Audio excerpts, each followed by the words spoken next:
Bienvenidos a la parte 2 del Teórico 1, en la que vamos a trabajar la morfología de semillas y plántula correspondientes a la unidad 2, subunidad 1 del programa analítico. Vamos a hacer foco en la estructura vegetativa de las angiospermas, semilla, fruto semilla y plántula.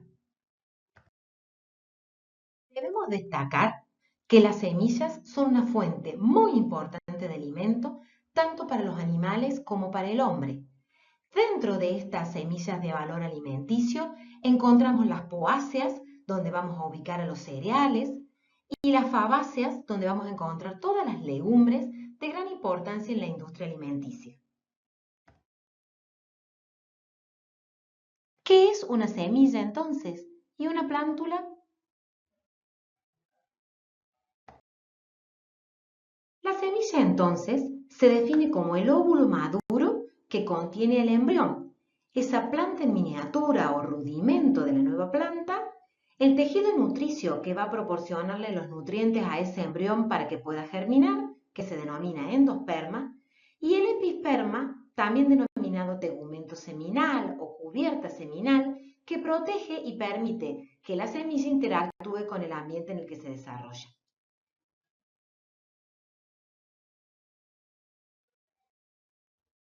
¿De dónde se origina una semilla?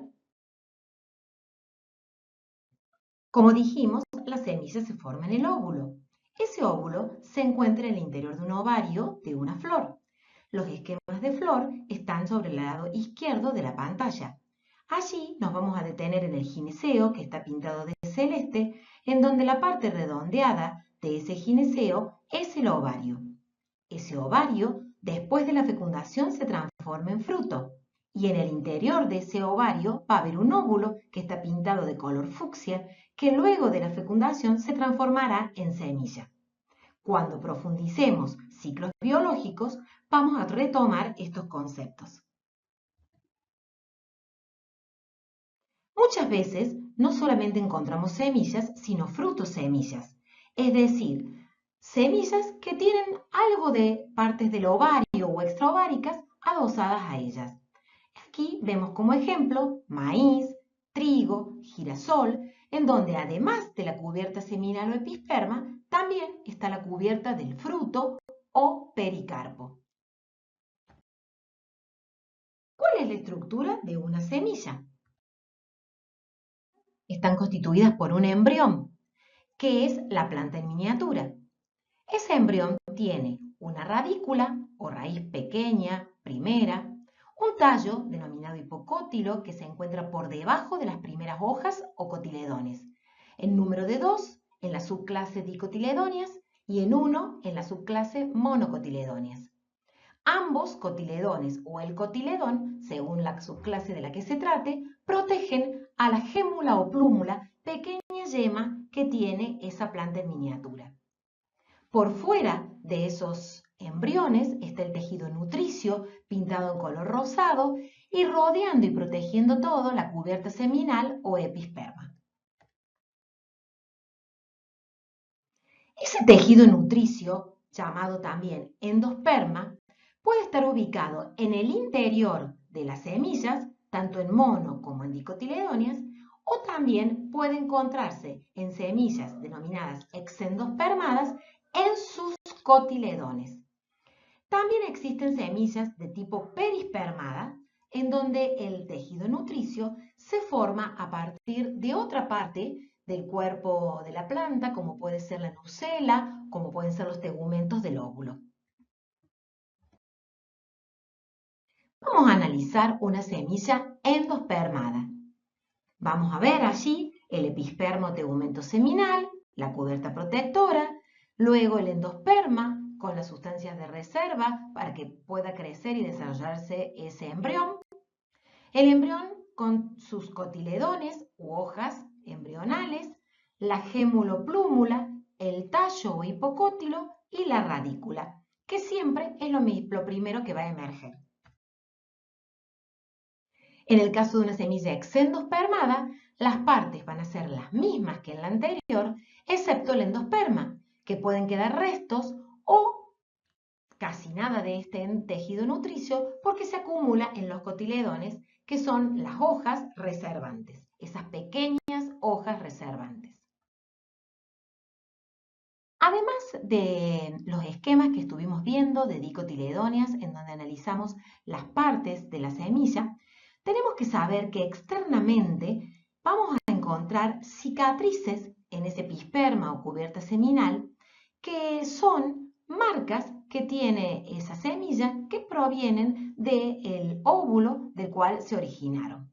Esas marcas son el micrópilo, que es un orificio que corresponde también al micrópilo del óvulo, por donde va a emerger la radícula, el hilo, que tiene un surco en su interior, que es la cicatriz de donde esa semilla estaba unida al fruto o el óvulo al ovario, una lente que está indicando, en el caso de las fabáceas, que es el ejemplo que tenemos aquí, una especie de válvula reguladora de la humedad que hay en el ambiente, y un RAFE que indica una marca o torsión del óvulo y que acercó el micrópilo al hilo.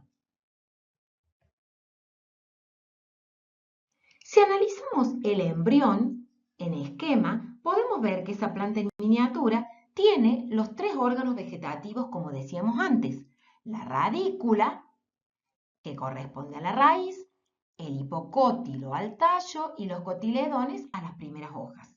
Estamos viendo un esquema de embrión y un esquema de una planta que es prácticamente una plántula.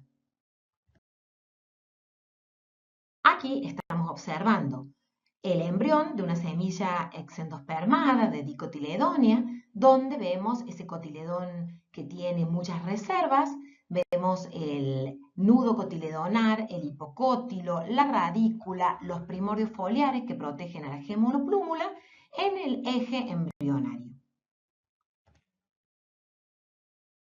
En el caso de una semilla, que en realidad es un fruto semilla, vamos a ver también un eje embrionario en una semilla endospermada de monocotiledonia, como puede ser el maíz. Y esquemáticamente allí vamos a ver que el escutelo es el único cotiledón con una forma de escudo bien desarrollado. El tallo se denomina mesocótilo. El ápice caulinar está protegido por primordios foliares que en conjunto con ese ápice forman la gémulo-plúmula, protegida por una estructura en forma de capucho llamada coleoptile. Vamos a encontrar la primera raíz adventicia, el ápice radical de esa primera raíz protegidos por la calíptea y una coleorrisa que fue la primera raíz que aborta en el desarrollo de esa semilla. Una vez que la semilla está madura, va a tener que ser diseminada o dispersada, es decir, va a tener que llegar al lugar en donde luego germinará. En ese proceso de diseminación son muy importantes los agentes que ayudan a esa dispersión. Por ejemplo, la anemocoria y la hidrocoria, tenemos agentes abióticos participando, el aire, el agua, que llevarán a los frutos con las semillas en su interior a diferentes lugares para que germinen. Puede ser también el animal, como por ejemplo la zoocoria, el que realice esa dispersión. Y puede ser una endozoocoria, cuando el animal debe comerse el fruto para que la semilla llegue al lugar donde va a ser su germinación, o bien puede ser una ectozoocoria cuando se pega, por ejemplo, en la piel del animal el fruto que la va a dispersar. Otras veces, la bolocoria, donde implica todo el cuerpo de la planta, o plantas geocárpicas como el maní, en donde el fruto debe enterrarse para que pueda germinar. En este proceso de diseminación, también resulta interesante destacar el concepto de diáspora. Diáspora es cualquier parte de la planta que puede generar un nuevo individuo. En este caso, las semillas o frutos semillas que estuvimos viendo, pero también por multiplicación vegetativa o asexual, una parte de la planta, como puede ser un rizoma, un pedazo de hoja, un tallo, etc., permitirán generar nuevos individuos. Y una vez que la semilla llega al lugar de destino, debe germinar. Existen dos tipos de germinación hipógea y germinación epígea. Se denomina germinación hipógea cuando el o los cotiledones quedan por debajo del nivel del suelo, estirándose por encima del nivel del suelo el tallo para elevar a los primordios foliares. En cambio, la germinación epígea es cuando el que se alarga es el hipocótilo, elevando a los cotiledones que se vuelven fotosintetizantes hasta que los primordios foliares reemplazan en esa función a los cotiledones.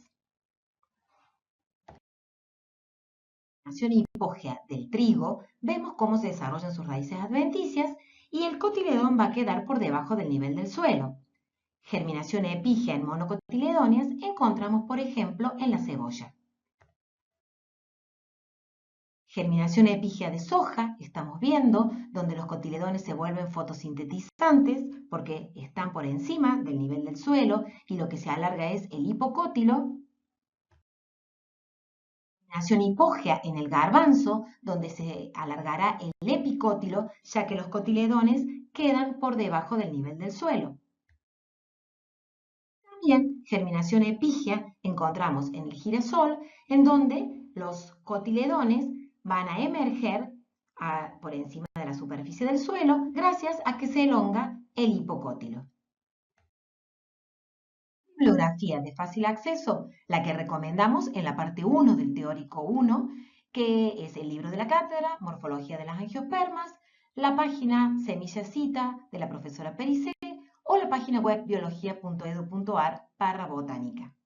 Seguimos en contacto. Recuerden que luego de haber visto este teórico, lo importante es que lo estudien, lo entiendan y estén listos para desarrollar las actividades prácticas que se les proponemos a continuación.